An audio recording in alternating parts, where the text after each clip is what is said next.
And so we're starting on, at least in the hardcover book on page 129, talking about the Soul-Making Theodicy. And so he says here that this is a particular brand of the greater good defense is the Soul-Making Theodicy. It was first articulated by the early church father Irenaeus, who kind of existed in that 1st and 2nd century of early church history. And more recently, it was promoted by the John Hick. The Soul-Making Theodicy says that humans are born in a state of immaturity and must undergo adversity as part of a process of becoming mature. So, kind of why must we go through this life? Why must we start as children and progress into adulthood, Lord willing? Why must we go through all this pain and suffering in this world? And so this is kind of to answer a little bit into that category of the question. Right. He says, only in a world full of suffering and adversity do we see traits such as perseverance and courage and forgiveness and patience and mercy and sympathy and self-sacrifice and that sort of thing. So these virtues, he says, logically require the presence of evil or suffering for their cultivation.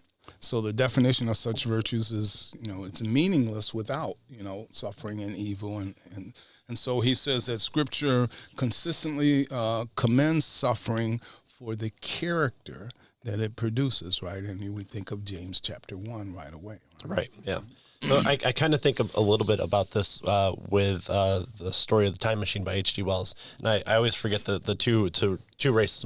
Morlocks is the evil ones, but you had that society that was perfect and perfected, and they didn't know what books were, and all the writings had crumbled because, and not even crumbled, they had decomposed to where when the narrator comes into view and holds it crumbles away. They have this perfect life, except for the Morlocks were taking them away. And so a story that doesn't have the Morlocks there is a boring story.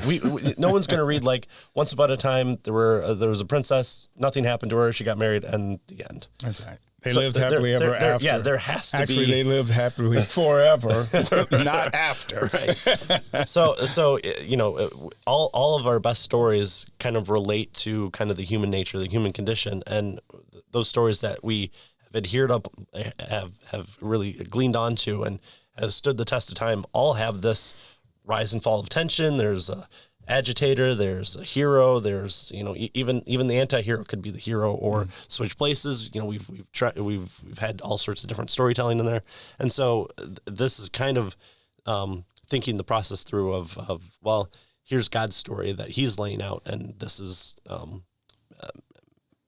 infuses our character with certain virtues that we couldn't get without evil.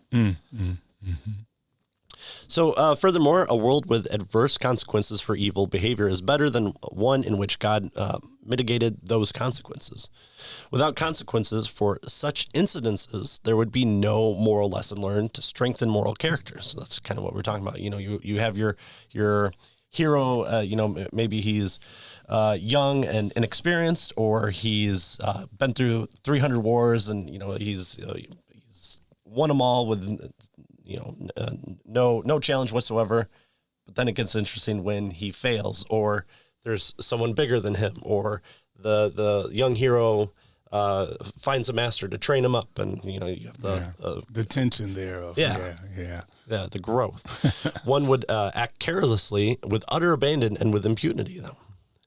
There would be no need to build character through self-control, honesty, perseverance, alertness, common sense, and wisdom, and the like. So, if you just have all perfect beings existing in the world, you just kind of have a boring life. There's nothing there that you can say, oh, this person is good just by the virtue of them doing something.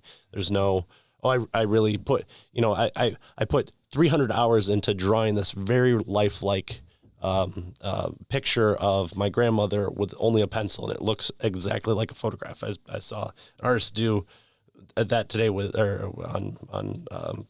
doing 30 hours of this, and it's like, wow, that's really impressive.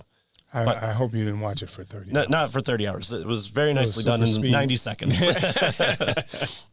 And so I went, oh, that's nice, and clicked away. So, all his hard work was definitely felt by me.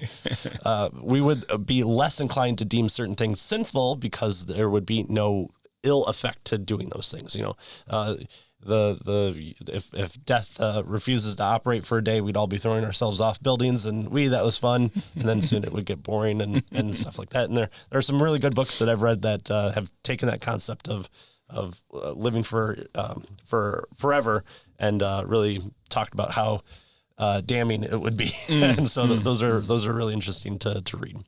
The greatest displays of moral character are those that are forged in the fires of adversity. Yeah, that's right. That's right.